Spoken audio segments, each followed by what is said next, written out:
ಅದೊಂದು ಪ್ರಾಕೃತಿಕ ಸೊಬಗಿನ ರಮಣೀಯ ಸ್ಥಳ. ಉತ್ತರ ಪಿನಾಕಿನಿ ನದಿಗೆ ಅಡ್ಡಲಾಗಿ ನಿರ್ಮಿಸಿರುವ ಶ್ರೀನಿವಾಸ ಸಾಗರ ಕೆರೆ ಚಿಕ್ಕಬಳ್ಳಾಪುರದಿಂದ ಕಣಿವೆ ಮಾರ್ಗವಾಗಿ ಗೌರಿಬಿದನೂರಿಗೆ ತೆರಳುವ ಮಾರ್ಗ ಮಧ್ಯೆ ಇರುವ ಶ್ರೀನಿವಾಸ ಸಾಗರ ಕೆರೆಯ ಒಂದು ದಡದಲ್ಲಿರುವ ಶ್ರೀ ವೆಂಕಟೇಶ್ವರ ಮತ್ತು ಶ್ರೀ ಈಶ್ವರ ದೇವಾಲಯಗಳ ಸಮುಚ್ಚಯ ಹರಿಹರರು ನೆಲೆಸಿರುವ ಕ್ಷೇತ್ರ ಶ್ರೀನಿವಾಸ ಸಾಗರ.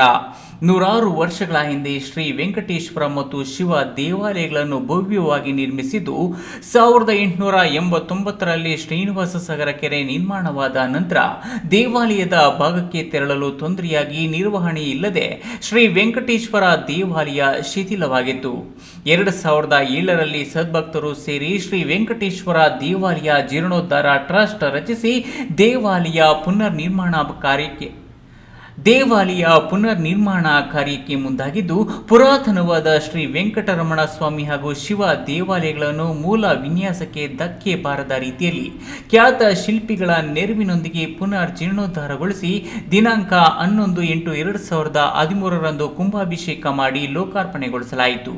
ಹಾಗೂ ಶಿವ ದೇವಾಲಯವನ್ನು ಧರ್ಮಸ್ಥಳದ ಧರ್ಮೋತ್ಥಾನ ಟ್ರಸ್ಟ್ ನೆರವಿನೊಂದಿಗೆ ಜೀರ್ಣೋದ್ಧಾರ ಕೈಗೊಂಡು 27 ಜುಲೈ 2022ರಂದು ಉದ್ಘಾಟನೆ ಮಾಡಲಾಯಿತು.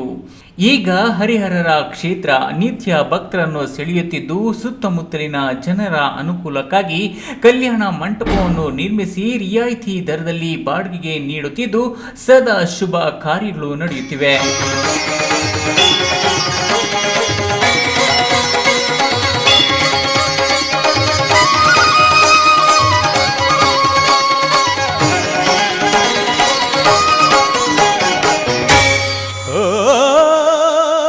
ಶೇಷಾದ್ರಿವಾಸ ಶ್ರೀ ತಿರುಮಲೇಶ ಶ್ರೀ ಶ್ರೀನಿವಾಸ ಶ್ರೀ ವೆಂಕಟೇಶ ನಮೋ ನಮೋ.